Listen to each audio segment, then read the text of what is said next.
Još jedan san je ostvaren. Neverovatna upornost i mentalna snaga ovog izuzetnog čoveka dovela ga do još jedne pobjede. Yukon Arctic Ultra trka u surovim uslovima kanadske prirode.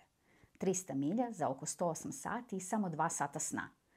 Još uvek sveže utiske i osjećaje Jovica Spajić će podeliti sa nama, naravno uz priču o opremi koju je koristio.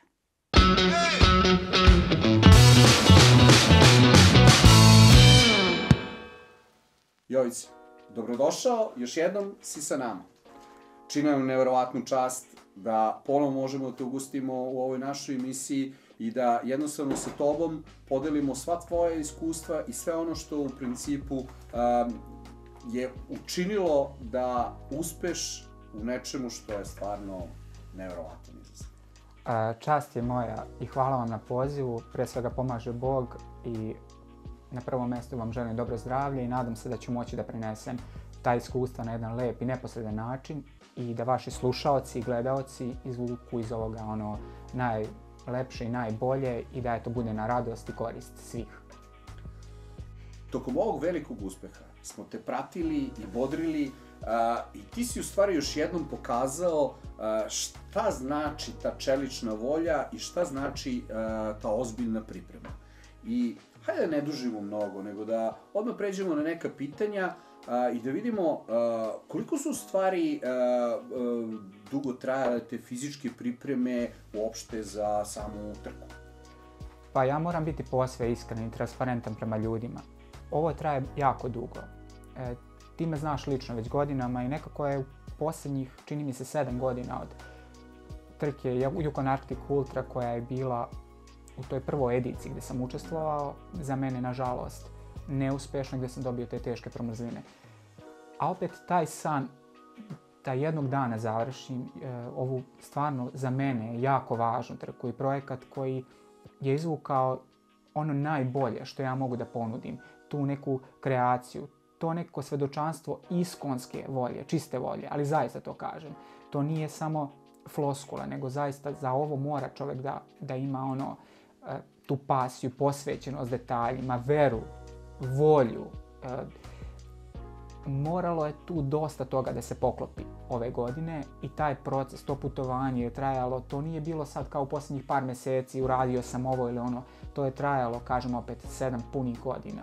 Tako da, eto, slava Bogu, ove godine je to završeno na jedan uspešan način i ja ću zaista sada pokušati da donesem sve te neke konkretne stvari koje su mi pomogle da se uspešno završi projekat.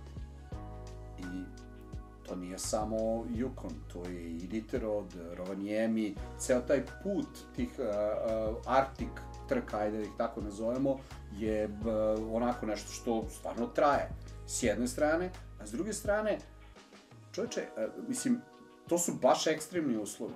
Kako si se ti u stvari pripremao za te ekstremne uslove? Mislim da je to esencijalno što si spomenuo. To putovanje koje je prethodilo Yukon Arctic Ultra trci je bilo, vidjeti sami, već godinama i godinama to traje. I tu se skupljao kao taj mozaik raznoraznih znanja, veština. Tu je bilo naravno i promašaja. Da li je to bilo pitanje opreme ili treninga ili nutricije ili logistike, svega. Ali se sve to nekako uslovno rečeno pakovalo. Ja sam iz svakog projekta izvlačio zaključke, one male fusnote o kojima smo prošli put pričali i pravio sam jednu veliku priču koja je vodila ka Yukon Arctic Ultra trci, koja mi je uvijek bila u glavi. Dakle, u predrazgovoru smo pričali kako sve to treba posmatrati kao neku širu sliku. Dakle, ja sam uvijek u nekom folderu koji sam spakovao sa strane imao tu trku u glavi. I uvijek sam gledao širu sliku. Dakle, ako bih se spremao recimo za Arrowhead, 135 milja u severnoj Minnesoti ili za Iditarod ili za Rovaniemi, ja sam uvijek gledao korak unaprijed. Da unapredim sebe u tom smislu da me sljedeća tačka i sljedeća stanica bude baš Yukon Arctic Ultra trka. Tako da, iskustvo stečeno kroz sve te godine, edukacija, učešće na tim projektima koji su slični, razgovor sa ljudima, sa lokalcima koji žive u polarnim arktičkim predelima, razmjena iskustava, razgovori bez sujete, bez ega. Sve to nekako dalo meni tu mogućnost da iskoristim pun potencijal koji sam stekao godinama unazad. Naravno, postoji ta specijalizacija, jel tako? Da. To je ono što uradite bukvalno posljednjih godinu dana ili 6 mjeseci pred samu trku, ali to je uslovno. Dakle, i tamo je to podložno nekim promjenama, jer sama trka, samo vreme, uslovi na stazi diktiraju određenu improvizaciju. Ali opet, vi dobrim pripremama smanjujete potencijalnu mogućnost da stvari krenu po zlu. Ali ta improvizacija u stvari potiče iz velikog iskustva, jer tokom svih tih godina jednostavno i testova raznorazne opreme je dovelo do toga da ti možeš prvo da pod jedan predvidiš šta bi od opreme bilo najbolje za to, a s druge strane ono što mislim da je mnogo važnije, da u datoj sekundi pri promjenama promeniš. Upravo to si dobro apostrofirao. Dakle, da se prepozna situacija. Nije to toliko u redu oprema. Pričat ćemo kasnije o menadžmentu opreme i koliko je to ove godine zaista bilo, mogu da kažem, solidno urađeno. Da ne kažem dobro, ali jako sam zadovoljan. Ali da prepoznate situaciju u datom trenutku. Šta to znači? Ja sam ove godine donosio dobre odluke. Da li je to u pitanju kretanje, brzina, nutricija, staza, to jest recimo bilo je deonica gdje sam pravio recimo možda dodatno milju, 2 km, 2, 3 dodatno, ali to mi je dalo neku brzinu kasnije, to jest efikasnost. Dakle, birao sam možda put koji je u tom trenutku delovao nekima nelogično, ali ja sam tačno osjetio da to tako treba, poučen naravno ranijim iskustvima. Odabir naravno opreme je važan, ali opet ponavljam, vraćam se na to da je prepoznavanje situacije u smislu da procenite da li ćete moći da izgurate celu noć od checkpointa do checkpointa koji su jako udaljeni jedan od drugog. Da li vam je potrebno da spavate 2 sata ili možete da izgurate do sljedećeg checkpointa. Do toga da rasporedite dinamiku kretanja, da ne idete prebrzo, da ne idete sporo, da naprosto nađete tu meru. Jer taj balans je suština svega, a to se opet stiče ogromnim iskustvom. Dakle, ova trka nije u pitanju samo vaše genetske predodređenosti ili fizikalija ili opreme ili jednostavno za ovakve stvari je potrebno životno iskustvo, da ne kažem iskustvo iz sličnih projekata koje ste ranije radili. Dakle, ne odlučuje se ovdje, ovo ne bi nikom trebalo da bude prva trka. Kao sad sam uradio nekoliko projekata, recimo trail trka u Srbiji ili u regionu ili Balkanu ili u Evropi i idem da radim Yukon Arctic Ultra. Nikako. Ova trka nije marketing. Ovo je jako kompleksan projekat gdje pričali smo o tome, ove godine je bilo 4 finišera. Pre toga je bilo još manje. Jako su iskusni protagonisti celog događaja. Dakle, to su veterani koji su učestvovali mnogo puta u sličnim formatima i ljudi često pitaju, pa jeste, pogledajte kako su, ovi su ljudi svi stariji. Pa upravo to. Za ovo morate da imate tu zrelost. Fizičku, psihološku, strategijsku, logističku. Naprosto ovo je za neki životni projekat. Ljudi se spremaju za ovo po 10-15 godina i opet ne uspiju da završe. Dakle, trka odluka. Upravo tako. Dakle, mora dobra odluka da se donese. I to je ono krucijalno. Dobre odluke proističu iz nekog iskustva s jedne strane, a s druge strane ipak iz nekog planiranja i neke finalne odluke o samoj opremi, ali ne samo o vrsti opreme, nego uskim detaljima o kojima smo vodili računa i do tančina nekako ih podešavali. Da li si na ovoj trci koristio nešto novo, nešto specifično što do sad nisi koristio na trkama, s obzirom na iskustvo i na celu priču? Naravno, sve je to sklono promjenama, jer mi do posljednjeg trenutka nismo znali kakvo vrijeme da očekujemo. Prognoze su bile da će prva 2 dana na takmičenju na trci biti zaleđena, što je i bilo, ali nismo znali šta će bude 3., 4., 5. dan ukoliko trka ode u tom smeru. Nismo znali. Naprosto, ja sam negdje napravio predikciju jer sam došao nekoliko dana pred start, ne previše, bio sam 3 dana tamo da bi koliko toliko se privikao na drugu vremensku zonu. Ali opet kad pogledam 16 sati od 24 sata je mrak, dakle niko tu nije u prevelikoj prednosti. Pre ili kasnije će krenuti da ti se spava, da li je to u početnom delu dana ili u krajnjem, to je manje bitno. Svi smo negdje otprilike imali taj problem pre ili kasnije, jel tako? Dakle, nije prednost, nije ni nedostatak. Ako pričamo o tome. Pratio sam vreme i negdje sam u posljednjem trenutku napravio nekoliko jako važnih odluka. Recimo, većina takmičara je startovala trku sa derezama, trkačkim derezama. Ja nisam to radio. Zašto? Ja sam na svojim trkačkim patikama, o kojima ćemo kasnije pričati, imao već integrisane kao krampone, koji su mali, ali meni su oni bili sasvim dovoljni da mogu da pređem tih prvih 2 dana zaleđene staze. Nisi dovoljnu frikciju, nisi morao i mnogo bolji oslonac. Ali zašto to govorim? Zato što je većina ljudi doživjela biomehaničke povrede, jer kad stavite dereze na patiku, patika se sama zaledi od tih niskih temperatura, još te dereze, naprosto vam je neudobno, pravite veliko opterećenje na stopala. Bukvalno, nemate cirkulaciju. O tome ljudi nisu razmišljali, većina. Iako sam ja pre nego što smo startovali, kad smo napravili taj neki zajednički sastanak, ručak, druženje, negdje smo pričali o tome, ja sam baš sugerisao ljudima iz iskustva, iz najbolje namere. Ali većina je odlučila ipak da koriste dereze, što je bila, recimo, jedna od pogrešnih odluka. Druga stvar, na primjer, jaknu ekspedicijsku koju sam ranije koristio na sličnim formatima, ovaj put direktor trke i organizatori, uz naravno pravo, to je njihovo pravo, odlučili su da to nije dovoljno, nema dovoljnu termiku da mogu da startujem. I onda sam morao da se snalazim. To su neke stvari gdje morate da rešavate u pokretu. Pored toga, banalna stvar za neke, ali meni je opet to jako zanimljivo bilo i ispostavilo se kao odlično. Izvadio sam uloške iz patika, jer sam pre toga testirao taj baš model Norda patika, gde unutra nemaju šavovi, dakle ja nisam imao jednog žulja. Izvadio sam uloške da bih imao dovoljno prostora, jer stopalo pre ili kasnije otiče od velike kilometraže i od jako tvrde podloge, gdje pravite dosta velike udarce i dosta telo trpi, stopala trpe, dolazi do oticanja. Ja sam tim uloškom, dakle kad sam ga izvadio, napravio 1,5-2 prostora gdje je noga mogla da se, stopalo da se raširi, imao sam dodatnu cirkulaciju i dobru fleksiju. Ali si imao dobar kušaring od čarapa. Tako je. Koja ti je dovoljno dala... I sad, dovoljno dobru termiku. I sad, tu su me ljudi pitali koliko sam pari čarapa nosio, pošto je svima to u glavi bilo je na startu minus 35, kroz noć je išlo i niža temperatura, ali ja sam imao jedan par čarapa. Ali, poenta priče je da sam tu doneo isto promjenu. U posljednji čas našao sam materijal koji mi je odgovarao. Uzeo sam sintetičke čarape, to jest čarap od veštačkog materijala, nisam koristio merino vunu ovaj put.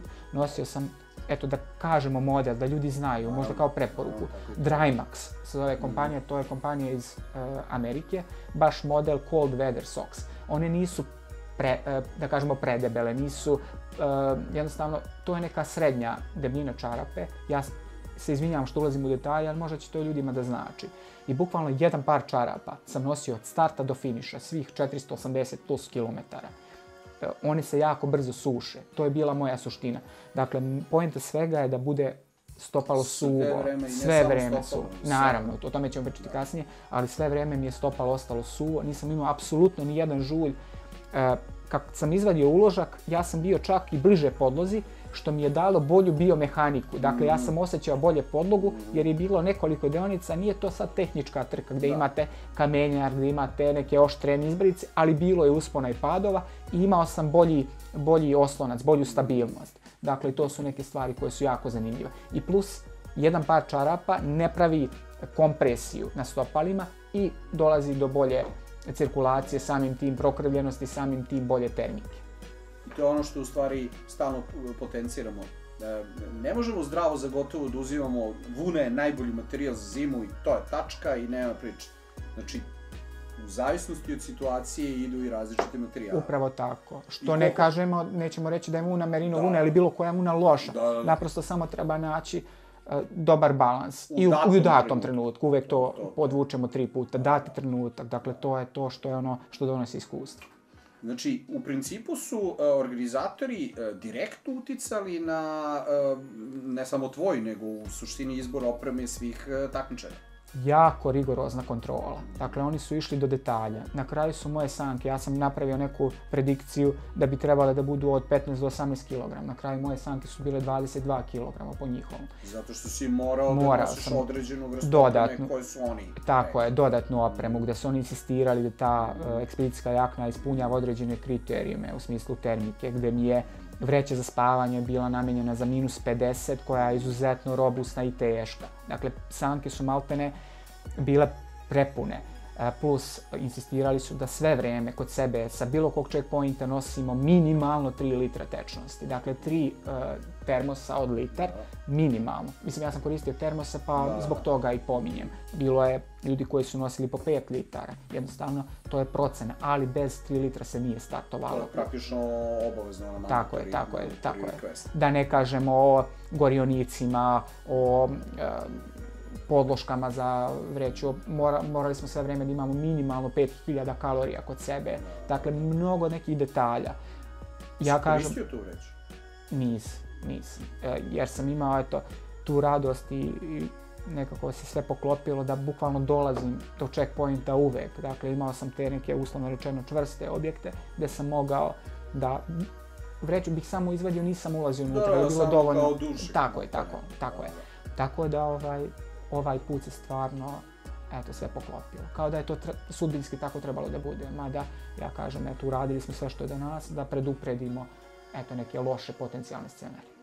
Pa dobro, imao si sreće da te na svakom checkpointu čeka tvoj tim koji te podržava. Pa da, šala na stranu, naravno da nije bilo tima, da nije bilo logistike, trka je izuzetno izolovana. Dakle, to su podneblja gde se dešavalo da provedem 24 sata. Ja nisam video apsolutno ne samo čoveka, nego životinju, nema ništa.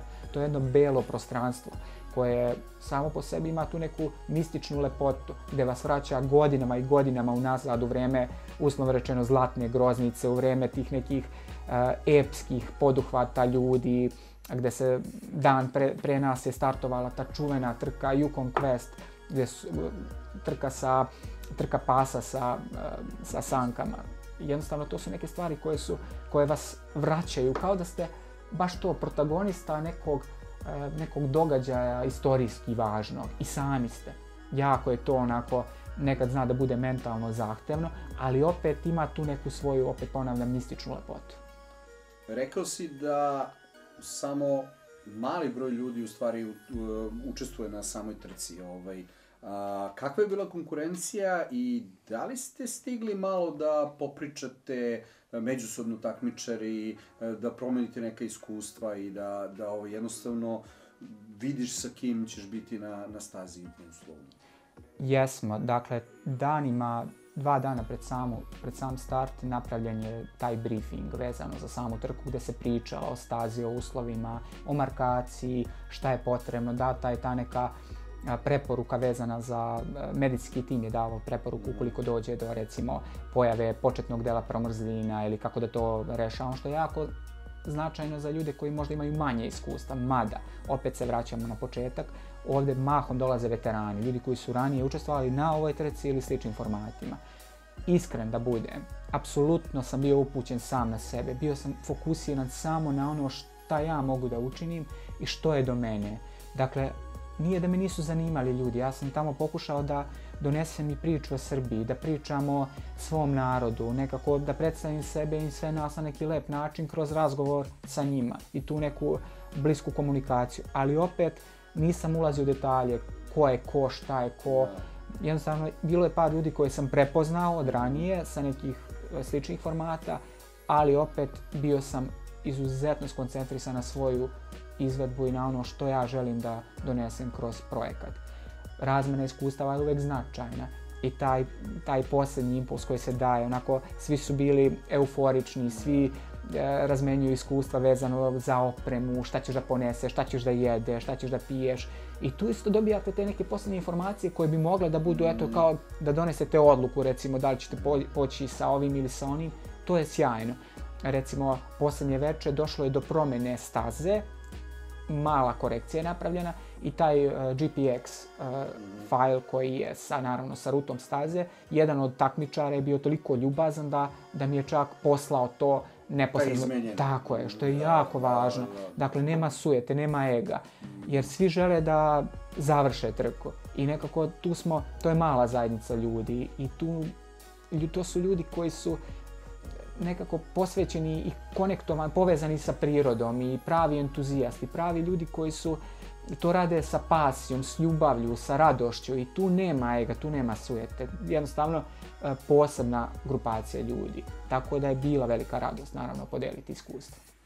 iz te neke sigurnosti, toplote White Horse-a izlazite na šta? Kakvi su vremenski uslovi bili? Dakle, početak trke je bio dosta komplikovan. Dakle, mi smo imali prvih 100-150 km, pa sve do možda i do Brejburna, 100 milja, imali smo praktično prvu checkpoint. Tako je, zaleđenu stazu. Dakle, to su debele naslage leda. Jako je nezgodno kretati se po tome. Istina, vi dobijate na ubrzanju. Dakle, sanke su, uslovno rečeno, brže i fluidnije se krećete. Bez mnogo trenja, ali imate problem sa tvrdom podlogom.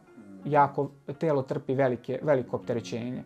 I sada tu se, ponavljam se, dosta se ljudi ispovređivalo tu. Dosta je ljudi odustalo u Brejburnu. Dakle, vodio sam račune da pokušam da budem što mekaniji, ako mogu tako da se izrazim. Da nekako, i čak i vizualizacijom, čak i nekako tim pokušajem da sebe ubedim da nekako budem kao da trčim po oblacima i da prilagodim svoj korak uslovima staze.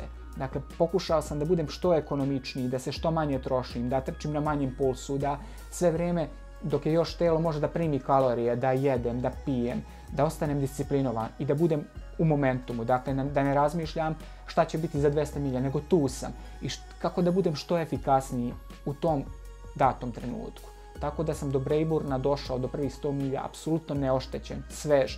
I to mi je bilo kao sjajna stvar jer u Brejburnu se napravila ta prva pauza. Reći ću za vaše pratioce da u svih 108 sati koliko je trajalo ovo putešestvije, ja sam 2 sata sna imao. Bilo je tu pauza za odmor, ali 2 sata sna.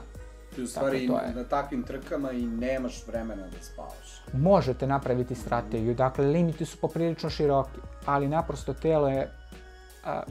telo je umorno, jako je teško i sve vas boli, uslovno rečeno. I jako je teško tu sada ući u taj duboki san. Morate da mentalno sebe ubedite da se opustite toliko da možete da zaspite onim okrepljujućim snom. A opet, vi ste u trci, imate taj osjećaj da se takmičite. Da gubite vreme u tom snu, tako je. Nešto će... Što je u stvari dobro. I naravno, to vas drži budnim. Tako da sam ja gledao da što pre završim trku i nisam kalkulisao. Dao sam sve od sebe. Pričali smo o tome. Naprosto, kao da sam bio u nekoj finoj svojoj zoni. Duboko skoncentrisan. Tek kad sam završio trku, kad sam se vratio u Peli Crossing gdje je bio finiš, tek sam onda, kad je sve završilo, osjetio koliko sam ja u stvari umoran. Pre toga sve je bilo kao u nekom magnovenju, kao u nekom snu, jer sam išao, bukvalno da sam sve dao. I kad sam prošao kroz ciljnu, što kaže, ravninu i taj finiš, tek onda sam video u stvari koliko sam ja iscrpljen. Bukvalno sam dao sve. Nije ni malo jednostavno je lako nositi, odnosno vući sanke sa 30 kg plus svu opremu na sebi koja sigurno ima i određenu težinu. Da li su drugi takmičari malo preterivali? Da li su se opterećivali previše sa težinom opremom sankama? I jesu, ali to je ponekad i dobro, zbog predostrožnosti. Ne daj Bože, šta ako se desi da budete tamo negde na pola puta između checkpointa, dok dođu motorne sanke do vas, to su sati i sati, a vi ste recimo povređeni. Dakle, možda je to i dobar kompromis. Imati možda te neke stvari koje mogu da pomognu ako dođe do povrede. Dakle, bolja podloška, deblja vreća sa boljom termikom, više hrane, možda nešto dodatno u smislu bolja čeona lampa, bolji termos. Jednostavno, ja kažem opet, možda to i nije loše. Opet ja sam uvek za kompromis, ako možda se nađe što laganija oprema, ali da ne na uštrb bezbednosti. Da. To stalno ponavljamo, uvek planirajte celu opremu za najlošiju i najtežu situaciju, a ne za idealnu situaciju na stazi. I zato sam i poštovao što god je organizator rekao. Svako bi na mom mjestu, jer ja opet spadam u red kompetitivnih atleta. Idem uvek da dam sve od sebe ako je moguće da pobedim, jako sam iskren. I većina ljudi bi tu imala problem ako bi vas zaustavili sad organizatori da provere. I to je jako važno da znaju ljudi. Na svakom checkpointu skidate čarape, patike, svu tu opremu, oni proveravaju da li možda, ne daj Bože, imate početni oblik promrzlina. Dakle, vi tu gubite sate na tom. Morate ostati smireni, pozitivnog duha. I ne možete odmah da se umorite, nego morate prvo da prođete taj ceo ček. Proveravaju vam opremu, da li imate dovoljno tečnosti, da li je sva hrana tu, da li je čeona lampa tu, da li je rezana baterija puna. Dakle, to su sve neke procedure koje morate da ispoštujete. Dakle, a realno su za tvoje dobro jer će ti potencijalno spasiti život nekada. A opet dolazi do pothlađivanja, telo se brani, dakle, to je prirodna reakcija tela. Dakle, brani se, jako je teško iz tog komoditeta vatre i toplote na checkpointu nastaviti dalje na minus 30, 40, gde vam se ispava u nekom trenutku, gde ste umorni, gde imate problema sa stomakom, šta god. I da dođete u tu situaciju da morate da nastavite. Ja bi radije odmah da idem dalje, ali oni vas zaustavljaju. Da ti ne prekidaju ritam. Ali sam bio svestan da će to doći i naprosto sam sebe, uslovno rečeno, izvežbao da pripremio na taj scenariju koji se i desio, naravno. To kad pogledaš ovako, to je jedna psihička borba neverovatna, ali sve si uglavnom preventirao dobrom opremom. Šta si nosio stvari? Kako izgledala ta tvoja oprema za celu trku? Pričali smo prošli put o tome i suština jeste, malo taj izraz je onako i komičan i smiješan, ali slojevito oblačen. I stvarno jeste tako, naći dobar balans i kompatibilne slojeve. Dakle, nije samo pitanje da stavite 10 slojeva na sebe i kao rešili ste priču. Slojevi moraju biti u dobroj simbiozi, dobroj koheziji, dakle da budu komplementarni jedan sa drugim. U mom slučaju, ako pričamo o gornjem delu, prvi sloj do mene, pričali smo prošli put, ali opet da ponovimo i da podsjetimo slušalci i gledalci koji nisu ispratili, neka pogledaju prošlu emisiju, išao je prvi sloj od polipropilena. To je sintetika koja se jako brzo suši, ima antibakterijska svojstva. Dakle, ja sam, samo i ovo da podvučem, od starta do cilja u istoj odeći bio. Dakle, ništa nisam promenio, što govori samo u prilog da sam napravio odličan odabir. Ne da sam ja najpametniji, da sam sada ne znam ja šta, ali naprosto samo iskustvo mi je dalo upravo to htjela da kažem, koliko godina iskustva iza i koliko, ja mogu već sad da kažem, godina priče. Da, naravno. Više nisu ni sati, nego su godine priče. I testiranje, jer morate probati u realnim treninzima. Ali da sada ne gubimo vreme, reći ćemo konkretno. Prvi sloj je bio polipropilen, gdje sam imao i zaštitu oko vrata, gdje je također bila integrisana kapuljača, to je fantomka. To je bio prvi sloj, bio sam sve vreme suv, opet se vraćam, suština je ostati suv, to je ono uvek u tim podnebljima. Kompanija koja je radila taj prvi sloj je Q36,5 kao temperatura tela, to je jedan italijanski specijalizovan brend koji se bavi najviše biciklizmom, ali postoji taj prvi sloj koji je fantastičan i koji mi je uradio već drugi put odličan posao. Dakle, koristio sam isti prvi sloj i tokom trke Arrowhead 135 u Severnoj Minnesoti gdje je bilo minus 50 i uradio je posao, ostao sam suv sve vreme i nisam imao problema sa iritacijama na koži i ne daj Bože na frikciju, naravno.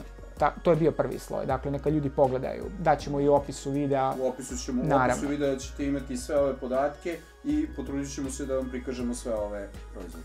Drugi sloj, uvek pričam o tome, ja sam koristio taj sistem mreža, to rade Skandinavci već stolećima unazad, dakle prve ekspedicije koje su išle na Himalaje, ljudi su nosili ovaj sistem mreža. To je također polipropilen koji je također ima srebrne ione, antibakterijska svojstva, ide preko tog prvog sloja. Dakle, on vam pruža dodatnu termiku, propušta višak vazduha, vi ostajete suvi. I to propušta zbog te konstrukcije mreže jako veliku količinu i toplote bez nekog velikog gubljenja vlage, odnosno bez kondenza vlage. Bez kondenza vlage. Postoje dve kompanije koje su se meni fantastično pokazale u prošlosti, to su Brinje, to je jedna norveška kompanija specijalizovana i postoji još jedna jako fina mala manufaktura, Svala. Svala je kompanija iz Finske, specijalizovana baš za ovaj tip kretanja i za proizvode od mreže. Ovaj put sam koristio svalu i zaista sam prezadovoljan, neverovatan proizvod. I Airbase se zove model, svala Airbase, gornji i donji deo je išao posle tog polipropilenskog prvog sloja. Da bi sačuvao termiku, dakle da se ne bi pothlađivao, uvek pravite tu izolaciju. Ovaj put izolacija je bila naravno merino vuna. Merino vuna, 80% merino vuna, 20% naravno opet sintetika da bi dobili najbolje od oba svijeta. Sloj koji sam koristio sam skandinavsku kompaniju također koja je specijalizovana za ekspedicijski format trka. Stavit ćemo u opisu. U opisu videa. To je također imao sam ovdje zaštitu za vrat, također kapuljača koju sam nosio preko ovog prvog sloja od polipropilena i komad koji sam koristio je radio čovjek koji je jedan od najspektakularnijih, neverovatan je čovjek savremenih istraživača, Osulan se zove čovjek. I opisat ćemo u linku, jednostavno, to je daćemo link da ljudi mogu i to da uzmu. Jako je važna stvar da je taj sloj od merino vune imao unutrašnje džepove gdje sam držao baterije rezervne od čeone lampe da se ne bi pothlađivale, da ne bi gubile od svojih kapacitet od svojih performansi. I tu sam stavljao i deo hrane, dakle da ne bi došlo do da se hrana ne bi zaledila. Tako. Posljednji sloj aktivan jeste, naravno, to ćemo sad pokazati, poenta je u materijalu, to je Alpha Polartec. Prošli put smo pričali o tome. Konkretno, ja sam koristio ovaj srednji sloj, taj middle layer, kako se popularno kaže, Alpha Polartec, kompanija specijalizovana, crazy idea iz Italije. Ovaj put ćemo, vašim gledaocima od srca darovati ovaj komplet koji sam koristio na samoj trci u veličini S, to je unisex model, gornji deo, donji deo soft shell pantalona, tako da barem nešto. Kao i svaki put, znači Jovica, vidite, ne možemo da prikažemo neku veliku količinu opreme iz kog razloga, što Jovica uvijek to podeli ljudima. Bez obzira što će mu možda trebati nekad u budućnosti, ali to je Jovica i jako nam je drago da ovako nešto prvo kvalitetno, a drugo sa određenom sentimentalnom vrednošću će otići nekom od vas. Objasnit ćemo kako ćemo napraviti ovog puta sistem darivanja, ali hvala ti puno, hvala u ime naših gledalca i ovo je nešto što je stvarno vrhunska stvar. Ako želite baš vi da budete neko ko će na dar dobiti ovaj sjajan komplet, napominjemo, veličina S unisex, evo prilike. Potrebno je da budete subscribe-ovani na naš kanal i da ste pretrčali najmanje 480 km u toku prošle godine. I da budete vredni i popunite Google form odgovorima na pitanja i screenshotom aplikacije na koje ste zabeležili vaše kilometre. Link ka formi je u opisu videa. Ovaj crazy komplet je poklon od Jovice, a subscriber koji je pretrčao najviše kilometra na trkama u Srbiji prošle godine dobit će poklon od Outdoor Tested tima. I ja se izvinjam malo pre samo jedna digresija, da spomenemo, nisam rekao konkretan, ja se opet izvinjam što ulazim u detalje, ali naprosto možda ljudima da podarim informaciju da ne čuvam ništa za sebe, naprosto treba sve podeliti s ljudima. I to je moja misija, da kroz ta iskustva možda prenesem ono što meni neko nije imao da kaže u datom trenutku, a što bi mi značilo. Merino sloj je bio kompanije DeWalt. Oni su baš onako specijalizovani za to. Model je Arctic. Znači DeWalt Arctic, striktno testiranje je radio Osulan, jedan od zaista posebnih ljudi koji dan danas radi te neke emisije koje su van ovog svijeta. Jednostavno čovjek je enciklopedija znanja i iskustva i kad jedna takva osoba napravi nešto, vi nemate prostora za sumnju. Tako da, to je što se tiče aktivnih slojeva i naravno uvijek završavate, pošto kad ste na Yukon reci imate element vetra i vlagi. I to je ono što čovjek koji nikad nije proveo dugo vremena na zaleđenoj reci ne može da shvati to. To je potpuno neka druga krajnost. Recimo vi kad se krećete kroz šumu, to je jedna vrsta klime. Čim izađete na reku, to je apsolutno kao da ste ili na jezeru, kao da ste na drugoj planeti. Da ne bi došlo do promrzlina, pogotovo na licu, pogotovo na rukama, morate da imate i dodatne slojeve. Kao posljednji sloj mi smo koristili ovog puta, to je sve vreme sam nosio, dakle, jaknu sa membranom, norveški proizvođač, opet Skandinavci, jer oni su stvarno ulaze u detalje, Norona. Noroninu jaknu. Praktično shell, 3L shell. Jeste, troslojni Gore-Tex materijal, troslojne Gore-Tex membrane. Daćemo isto u opisu, parka je deo Arktis linije koju je opet ovaj Osuland testirao na svojim misijama.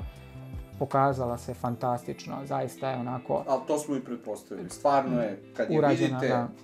Neverovatno je kvalitetno, ima posebna je stvar i meni je to jako značilo, ima velike džepove napred sa mogućnošću da stavite tu sve što vam je potrebno, rezane rukavice, fantomku, kapu, sve što vam je neophodno da biste bili fleksibilni, da biste mogli dobar menadžment da pravite opreme, da menjate u datom trenutku, stavite, pojačate, smanjite termiku, tako da eto, to mi je bilo jako značajno. I što je jako važno, zadnji deo je malo duži, dakle leđa su mi bila zaštićena sve vreme, mogao sam da sednem na parku i da budem zaštićen od, ne daj Bože, nekih pothlađivanja dodatnih, tako da to bih posebno apostrofirao. Ta parka, na vrhu parke, na kapuljači sam imao krzno koje smo stavili da bismo napravili tu mikroklimu, da bi se lice zaštitilo od promrzlina. To je ultra neophodno, jednostavno kad god vidite bilo koje pripadnika bilo kog plemena na Arktiku, vi vidite da on ima nešto, naravno to je uvek krzno, da napravi taj tunel. Tako je. I to je, recimo kad bih izašao na jezero ili na reku ili šta god, uvek bi stavljao to, bez obzira koliko god da mi je toplo, jer sam znao da može doći do oštećenja, pogotovo nosa i tih osjetljivih uši, osjetljivih erija na licu. I posebno isto i naglasio bih da sam nosio također fantomku sve vreme. Dakle, od početka do kraja nisam iskiljao. Jeste komplikovanje piti tečnost, ali to vam je samo bukvalno par sekundi da spustite i da popijete, ali vam je lice krucijalno, jer može koliko je, možda manje od 2 minuta dođe do promrzlina i to ozbiljnih. Dakle, zaštititi sebe, ostati zdrav, to je prioritet. Fantomka je također bila deo Noronine Arktis linije i ja sam zaista prezadovoljan. Nažalost, ovdje nemam jer sam je darovao posle trke jednom od volontera koji se zaista potrudio da nam olakša celu priču na trci. Ne samo što su jako niske temperature, nego skoro 16 sati je noć, ili tako? Imaš dodatne probleme. Vučeš sanke, krećeš se kroz noć, stvarno tu je malo jednostavan način kretanja. Treba ti neko dobro svetlo, nešto stvarno što je dovoljno efikasno po tim hladnoćama i ostalo. Vidim da si stvarno ovog puta sa lampom bio super zadovoljan. Jeste, i pored toga jako važno, noć. Noć je specifično, drugačije način razmišljanja, kretanje, sve je nekako usporenije. Da biste pospešili, da ne bi došlo do pothlađivanja, da ne biste zaspali na nogama, bukvalno se to dešava. Morate i kalorije da unosite sve vrijeme. Da. Dakle, jako važno, konstantno unošenje kalorija i držati dobar balans energetski. Kad si spomenuo lampu, ovaj put sam napravio malu korekciju. Dosta sam istraživao, testirao, probao. Nosio sam 2 lampe koje su se pokazali izuzetno dobro, stabilno. Na samoj trci sam koristio jednu. Ova druga je bila u drawbagu i pratila me kroz ceo događaj u slučaju da nešto, ne daj Bože, krene po zlu. Zašto je važno lampu? Šta je važno kod lampe? Da je manipulacija dobra, da možete i sa debelim rukavicama, sa tim mitinima, da koristite lagano to dugme da bude što jednostavnije. Dakle, svaki komplikovan sistem vam može napraviti problem. Druga stvar, gledate da baterija bude koliko je toliko da je utopljena. Dakle, ovaj put sam koristio konkretno bateriju kompanije Lucifer ime mi se ne sviđa iskreno, ali pričam onako kako jeste, da ljudi znaju. To smo pričali baš, izvinjavam se kompaniji unaprijed. Verovatno će i oni gledati ovo, ali eto, kompanija Lucifer iz Češke. Vlasnik kompanije je neverovatno pasionirana osoba i njegova vizija i ideja jeste da napravi najbolju lampu na svijetu. I ja mislim da je on blizu toga, ulazi u detalje i stvarno mu je to, što kaže, to je njegovo čedo.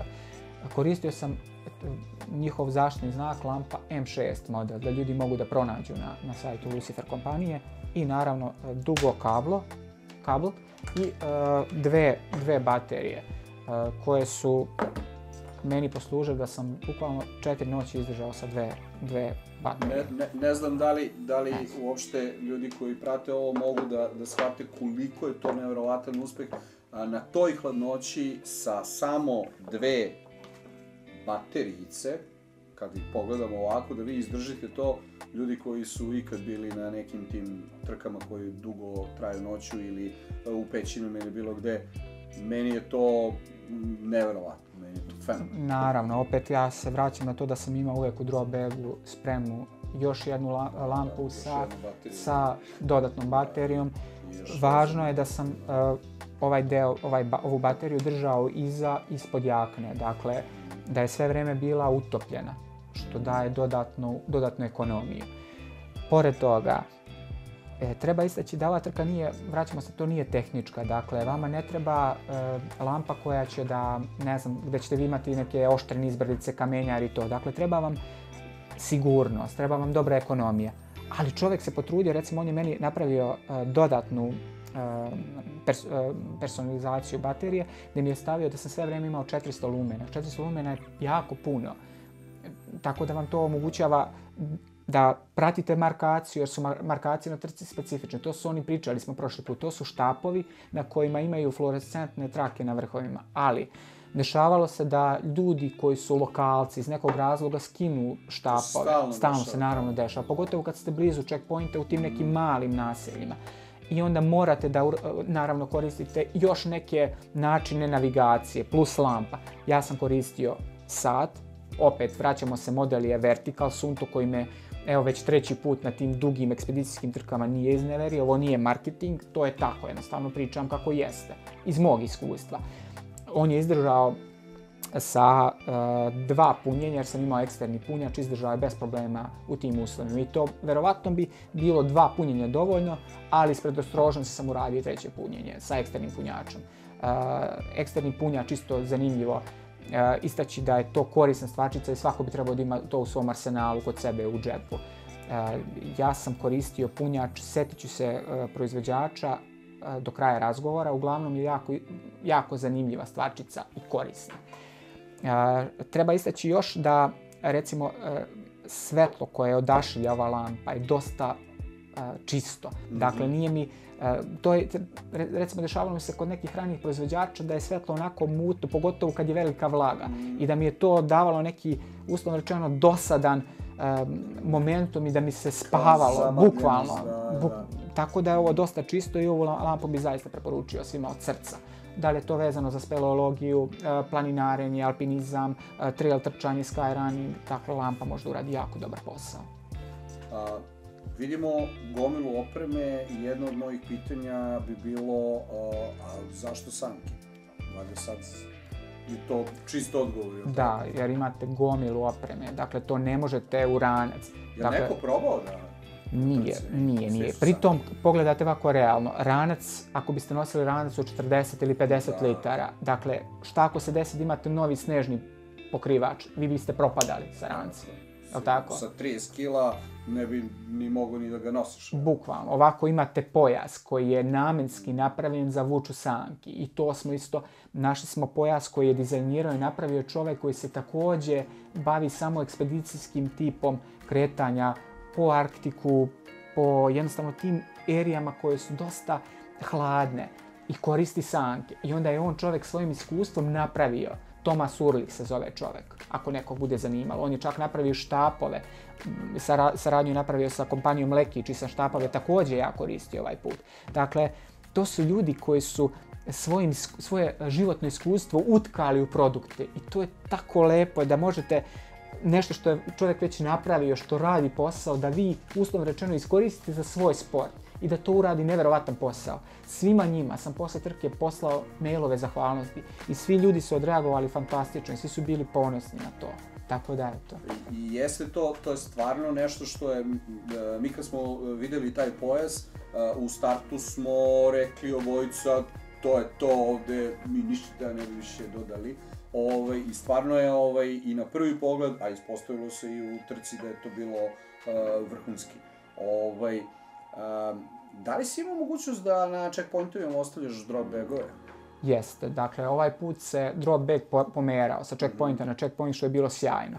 Šta sam ostavio? Ostavio sam, uglavnom sam insistirao, dakle, rezervne baterije, hrane, uvek. Jer nikad ne znate šta vam u tom trenutku može da vam se jede. Sad, pričat ćemo i poslije ćemo se dotaći teme hrane, ali gledao sam da to bude raznovrsnije. I ono što zaista volim da jedem.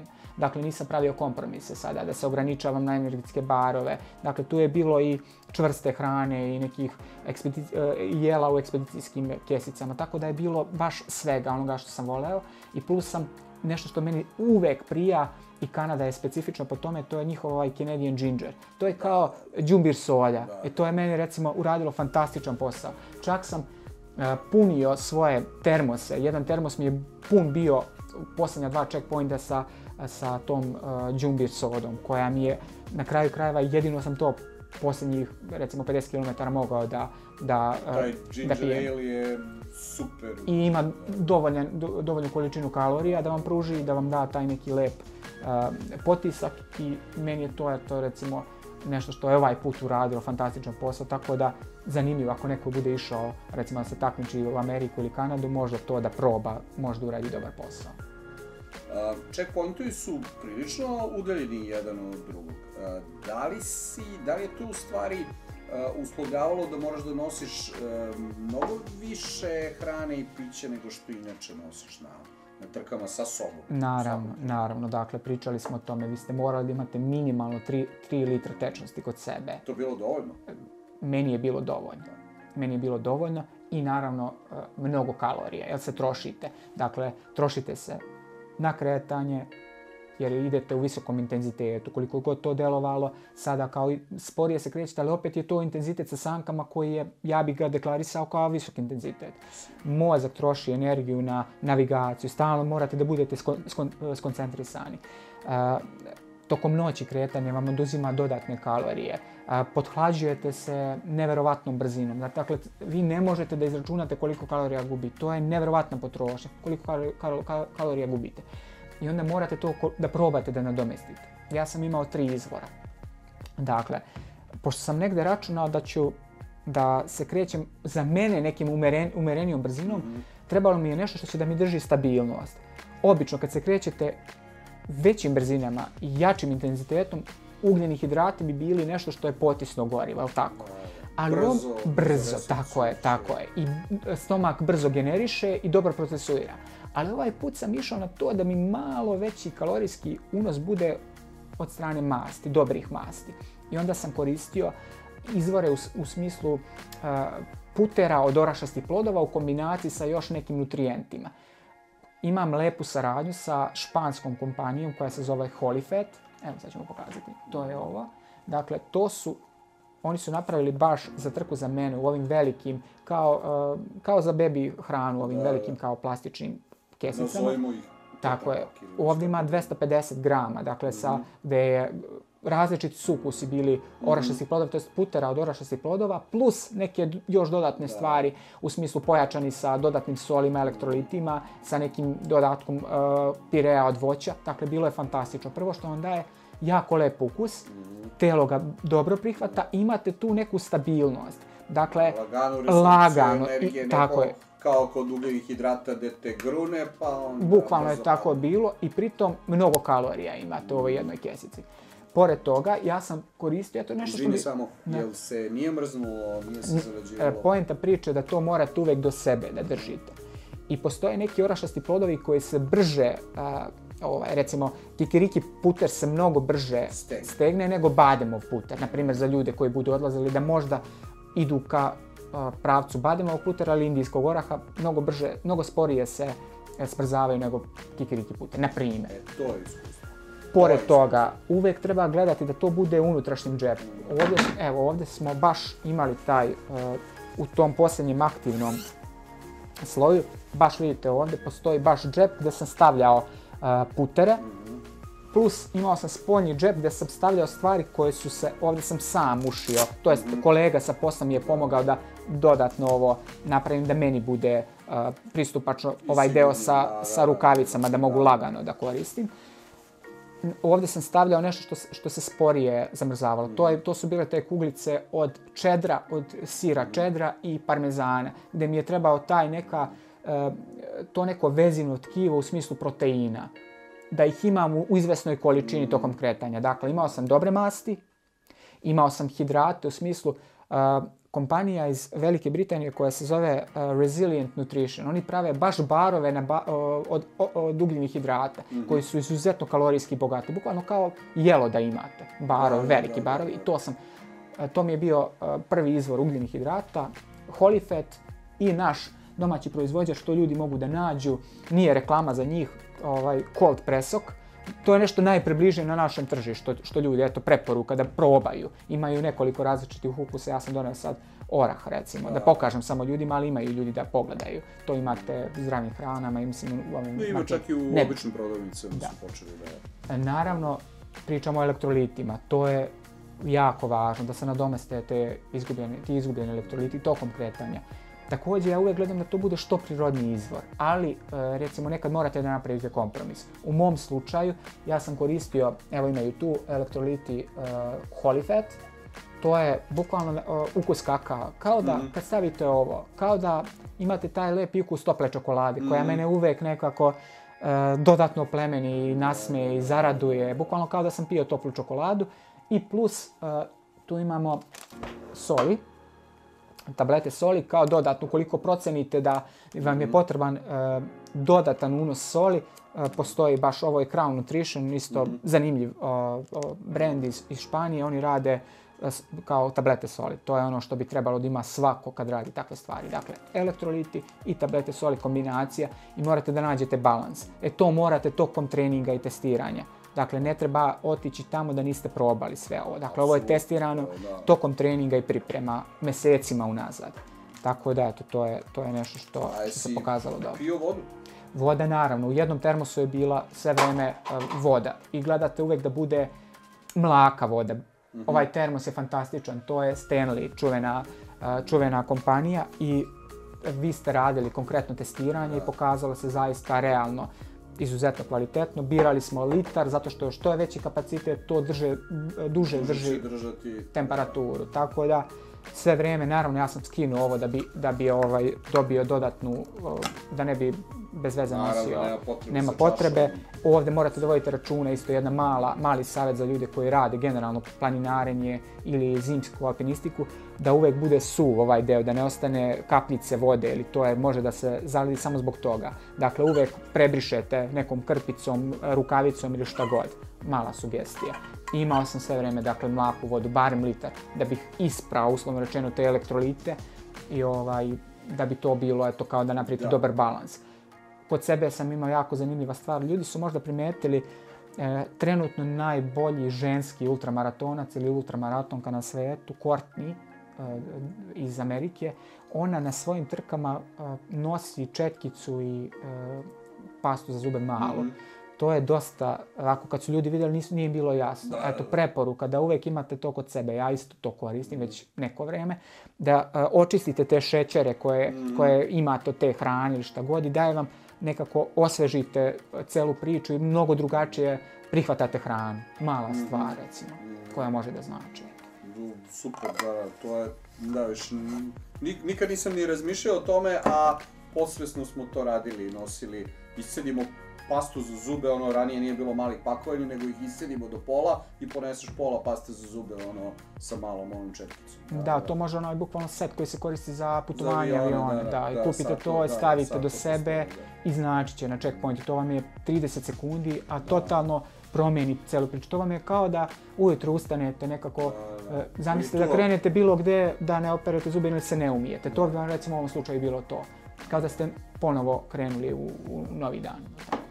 Jesi koristio nešto od opreme, hrane ili bilo nešto što ranije nisi koristio? Imali smo, sad moram da isto budem posve iskren. posljednja najudaljenija tačka je bilo to epsko mesto, rekao bih i onako baš istorijsko mesto koje se zove Peli Farm. To je mesto koje je jedina farma, jedina nasobina miljama okolo, kilometrima okolo, nema apsolutno ništa. I sada vi odlazite tamo, na prethodnom checkpointu su mi rekli da je to mjesto da se svi raduju toj Peli Farm, jer je to kao mjesto gdje je bračni par koji živi tu generacijama, to jest oni su, ne znam, 5. ili 6. generacija ljudi koji su nastavili da žive u toj divljini, da oni tamo dočekaju takmičare, da im podare pozitivne energiju, da ih nahrane, okrepe i da se vraćate opet nazad u Peli Crossing gdje završavate trku. I sad sam ja to negdje u glavi vizualizovao da je to kao u filmovima, da dolazim tamo da će mene da sačeka neka posebna priča. Bajkovita. Međutim, ja sam došao, to je bilo rano jutro i došao sam do te tačke koja se pojavila, ja sam poprilično bio umoran. Tamo me je dočekao bračni par koji živi još uvek tim nekim izvornim, autentičnim načinom života, koji su dosta skromni, koji su dosta drugačiji, ako mogu da kažem, u nekom pozitivnom. Oni su van ovog vremena. Sada, hrana koju su oni tamo nama darovali je malo jača hrana, ako mogu tako da kažem. To su bile lazanje. Ja sam do tada iscrpeo, to jest hranu koju sam imao, maltene sam pojeo. I ostalo je jako malo, nekoliko barova kod mene i to nije bilo dovoljno da bi ja pokrio tu distancu koja mi je bila potrebna da bi finiširao. Dakle, morao sam te lazanje, još pritom bi bilo neukusno tako da odbijem ljude. I onda sam ja tu prebirao po tim lazanjama, našao to što sam trebao da nađem. Zahvalio se ljudima, obično tamo ljudi naprave pauzu po nekoliko sati, jer trebaju da se vrate nazad gdje je staza puna uspona i padova.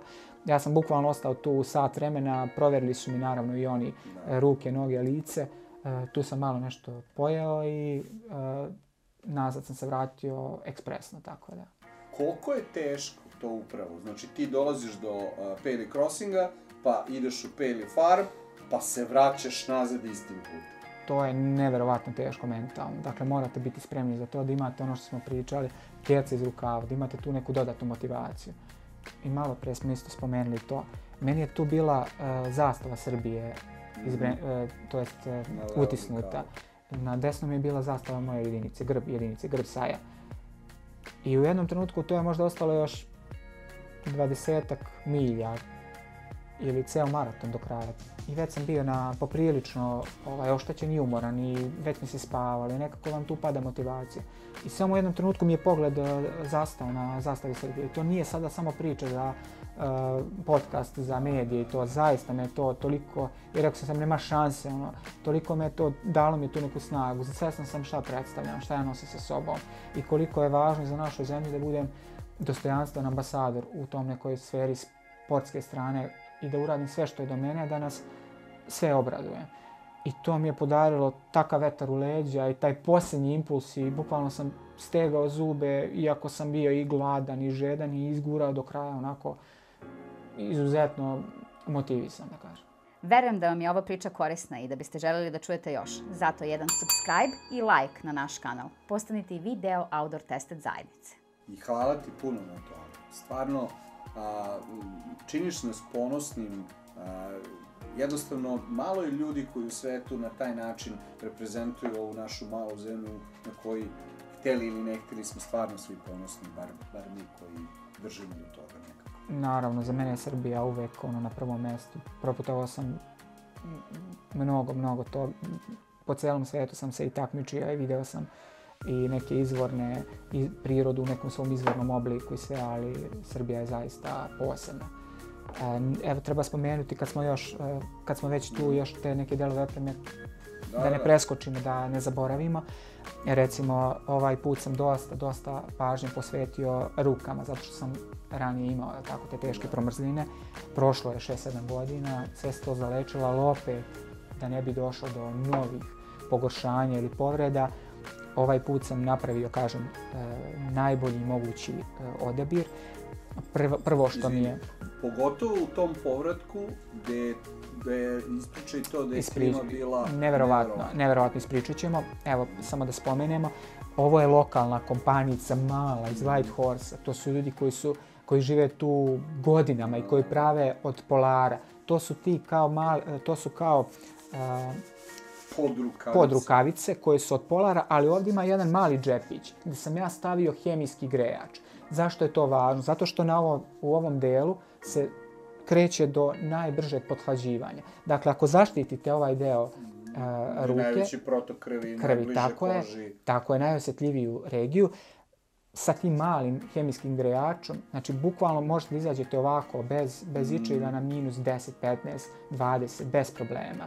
Dakle, jako zanimljiv proizvod. Preko toga sam nosio vunene rukavice koje su, vidite, u obliku kao bez prstiju. Dakle, ove rukavice mi je poslao prijatelj iz Norveške, gdje je njegova majka isplela. To je poseban način tkanja, ali čak i u Srbiji imamo slične stvari, ali nažalost ja nisam mogao da nađem baš ono što sam tražio. Dakle, ovo je bilo nešto najbliže onome što sam ja u glavi osmislio. To sam nosio preko ovih podrukavica i sve vreme sam imao fantastičnu termiku. Naravno, svojstvo vune jeste da vam daje tu neku lepu izolaciju, pritom je antibakterijski, daje vam taj neki lep osjećaj na koži. I to je ono što je najbitnije, to je taj lep osjećaj. Jednostavno, vuna vrlo često i nije možda najbolji izolator, ali daje takav osjećaj da vam I pritom kad koristite štapove imate dobru mobilnost ruku, dakle dobar grip, dobar hvat. Naravno, u tim nekim delovima gdje je bilo jako hladno, koristio sam ekspedicijske rukavice koje su dosta deblje, dosta toplije, jednostavno, ali to je bilo baš retko. Dakle, sa ove dve stvari sam pokrio maltene 70-80% trke. U povratku se desilo to od te Pelly farme do Pelly crossinga do finiša, da smo imali tu noć ogromna vlaga. Pritom je bilo jako hladno. I taj osjećaj... Pritom, izvini, i nadmorska visina. Mi smo išli to treba... 600-700 metara. Tako je. Dakle, temperaturna inverzija je bila neverovatna. Ja sam sav bio beo od vlage, štapovi, sve, čak i ovaj grip na štapovima, ova drška na štapovima krenulo da puca od vlage, od hladnoće. Dakle, jako opasan period. Pritom imate još 5, 6, 7 sati do finiša, dakle to nije malo. I onda sam koristio i posljednji deo opreme koji bi spomenuo danas, to je perjana jakna, gdje je nisam zatvarao potpuno, nego sam je prebacio preko ekspedicijske shell jakne da dobijem dodatnoj termici i to je bila fantastična odluka. Kompanija se zove PHD, britanski je brand specijalizovan za izolativnu odjeću, eto da ljudi znaju. Dakle, ona mi je stvarno, da kažem, spasla taj posljednji deo trke. Dakle, i onaj pogledaj, znači to je smiješno, to nema 200 grama. Da, tako da, eto, to su stvari koje mogu da pripomognu. Dodao bih još dve stvari da ne zaboravim. Opet kažem, ulazim u detalje, ali volim da dam konkretne smjernice, da ljudima opet podarim tu mogućnost da oni možda pribave te konkretne komade. Da ne zaboravim vezano za eksterni punjač, setio sam se, u pitanju je kompanija Goal Zero, koja radi baš specijalizovano za ovaj vid aktivnosti. Za hladne uslove. I generalno za outdoor i boravak u planini. Spomenuo bi i eto, koga zanima model lekih štapova. Ovo su štapovi koji su jako lagani. Model je Micro Super Light. Dakle, oni su teški možda 120-130 grama. I pritom sam stavljao kao dodatak te zimske korpe zbog snega. Jako važno, recimo, istaći tu činjenicu da morate da imate zimski dodatak, jer bez toga štapovi bi propadali. I kao rezervna varijanta na checkpointima u dropbagu su mi bili štapovi od bambusa, od prirodnog materijala, za svaki slučaj ukoliko dođe do pucanja karbona jer se dešava, da imam i tu opciju, bambusovi štapovi bi izdržali bez problema do kraja. To je jedini deo opreme za koji sam ja bio skeptičan, jer karbon i niske temperature uglavnom ne idu zajedno. E sad, kako nas je ova priča ponela, mi smo u stvari preskočili jedan jako bitan deo trke. Kad smo pratili trku, sve funkcionisalo savršeno, Jovica u fenomenalnom ritmu, sve živo je super i u jednom trenutku Jovica u checkpointu pauzira, dakle, ok, ovdje će vjerojatno odmoriti, bit će to sve super, 2 sata, 3 sata, 5 sati, jutro. Ja kažem, čekaj, ovo nešto nije u redu. I šta nije bilo u redu? Ja sam došao jako brzo tu do Karmax, se zove mjesto, tu je taj checkpoint. Poenta priče jeste da u međuvremenu organizator trke je poslao izvidnicu napred za jedan checkpoint ispred i oni su ustanovili da je taj deo staze došlo do izlivanja Yukon reke. Led je pukao u tom delu, verovatno kako su sanke sa psima prošle, mašeri su prošli dan ranije. Izvinite, samo jedna digresija, jako zanimljiva anegdota, pa ću se vratiti na ovo. Uspio sam čak da uhvatim, sustignem tu posljednju zapregu pasa, što je bilo, meni je to bilo fenomenalno, zašto sam i s njima popričao, to mi je bilo baš onako posebna priča, jer sam mislio da haluciniram, pojavljuju se psi, tako da mi je to bilo interesantno. Dakle, vraćam se, reka se tu izlila, organizator je ispred ostrožnosti, da ne bi došlo, ne daj Bože, ako upadnete u to, vi ste završili ne sa trkom, nego više se ne vraćate. Izgubili ste život, bukvalno, jer nema šanse da vas može neko spasiti tu.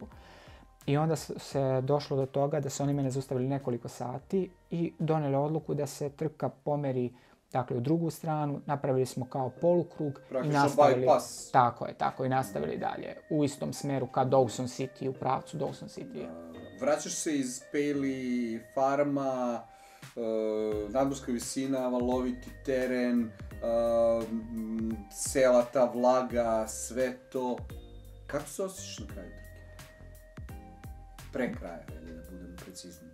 Ja bih rekao na kraju. Na kraju je, jako mi je važno, dok sam još svež ovako sada, da mogu da, sad bukvalno mogu da se setim tog detalja, ono, toliko mi je ostalo snage da sam imao to, jer uvijek to nekako mi je, čuvam taj posljednji, ono, to sam pričao i kad sam završavao Iditarod. Ono, iz petnih žila sam, ono, vikao Srbija, Srbija, Srbija, to mi je bilo, ono, nekako prvo to, pa onda lik od mog sina Vuka, to mi je isto onako jako mi je, nekako u tom trenutku mi je bilo baš onako značajno emotivno, ali kad sam stao, bio sam prazan. Jer mislim da je to trenutak kad čovjek uvidi da je zaista sve sam dao. Opet ponavljam, po 5. put sve sam dao jer nisam kalkulisao. Ja sam znao da su ljudi ovi za mene i dan i po, nebitno je to, ali nisam se uopšte obazirao. Htio sam da budem čestit i pošten do kraja i čuvao sam taj posljednji urlik i to je bio kraj. Kad sam stao, bukvalno sam se ugasio. I eto, to je ono što me sada bukvalno mogu da se setim ovog. I kako si ti bio zadovoljan? Pa trebalo mi je nekoliko dana da procesuiram, generišem te informacije. Naprosto kad završite, onda vas sve boli, onda ljudi zovu, porodica, prijatelji, sve vam to oduzima energiju u pozitivnom smislu, ali jednostavno ne možete ni da stignete da shvatite šta se tu desilo. Trebalo da prođe, evo sada je tek 2 nedelje od kako se trka završila, relativno skoro. I ja sam zaista prvo srećan što sam se vratio zdrav, to je na prvom mjestu. Druga stvar, prošao sam bez ikakve teže povrede, dakle ja sam se već vratio laganim treninzima i polako, Bože zdravlja, planiramo i neki sljedeći projekat za drugi deo godine. I jako sam zadovoljan. Dakle, bio bih lažno skroman da kažem da i uvijek tu može bolje. Ja mislim da je sada ovaj put prošlo baš onako kao što je uslovno rečeno i planirano, uz male korekcije. Naravno, uvijek može za nijansu bolje, ali ja sam zadovoljan. Kad si završio trku u Paley Crossingu, šta se dalje dešavalo? Pa to je sada isto zanimljivo. Vi bi otprilike kad se završi tako stvar trebali da imate neki tim koji će da vam pomogu da se vratite u White Horse, da se odmorite. Ja sam morao to sve sam da organizujem. Dakle, to je jako nezgodno. Da me ljudi ne osjete pogrešno, ja se ne žalim. Naučio sam to da radim i to je tako. Ali naprosto nije jednostavno. Dakle, ja sam sačekao tu nekoliko sati samo da se malo odmorim. Našao sam nekakav prevoz, organizator mi je obezbedio neki prevoz tu. Onda sam otišao u White Horse, morao sam da nađem smeštaj u tom trenutku, da sve to radim sam, tako umoran, vučem te sanke, u White Horse-u traži smeštaj. Sve to jako nezgodno, ali opet kad završite uspješno projekat, kažete, ma nema veze, prošao sam sve, proći ću i to. Tako da, eto, dosta je tu iskušenja, ali našao sam skroman smeštaj i sve posle tih 2 dana sam imao da da prođem okolo, da malo upoznam dodatno White Horse, da kupim suvenire za porodicu, prijatelji, tako da eto, to je jako lijepo. Ti si stvarno izuzetan i jedinstveni, ovo ne govorim da bi ti laskao, nego stvarno tako mislim. Marija misli da si vanzemaljac, najčešće. Moraš sve sam? Pa ja se nadam da ću moći u budućnosti, nije stvar podrške, nego je samo stvar razumevanja. Tehničke organizacije. I razumevanja. Dakle, ja shvatam da ovo nije konvencionalan sport, da ovo nije olimpijski sport, da naprosto često ljudi kažu to je taj njegov hir, umjesto da ide da radi svoj posao, on se bavi time. Ali verujte, evo, kad se trka završila, ja pričam samo onako kako jeste. Tu su došli i jako kvalitetne i poznate televizije iz Kanade i iz Amerike koje su pravili priloge. I kad se čuje o Srbiji, to donosi kredibilitet zemlji. I to znači tamo negdje nekom. I meni je to nekako jako važno. Možda je to minorno na nekom širem, da kažem u široj slici, u smislu medija, u smislu promocije zemlje, ali barem malo koliko je do mene, ja mislim da može da znači.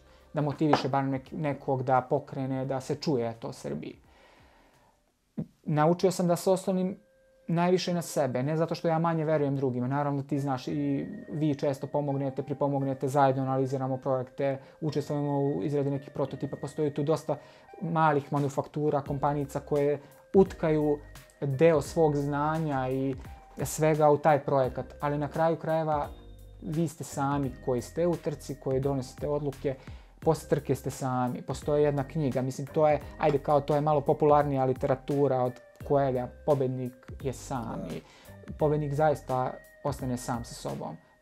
Pričamo, često ga spominjem, Noleta i bukvalno njega kad vidim, daleko sam ja, mislim to je glupo poređenje, daleko je to. To su svetlosne godine, ali često mogu u njegovom pogledu ispraznosti i emotivnom pražnjenju posle velikih mastersa i osvajanja svih tih titula da tačno vidim u pogledu ono što ja doživim, mogu da se identifikujem sa samim tim.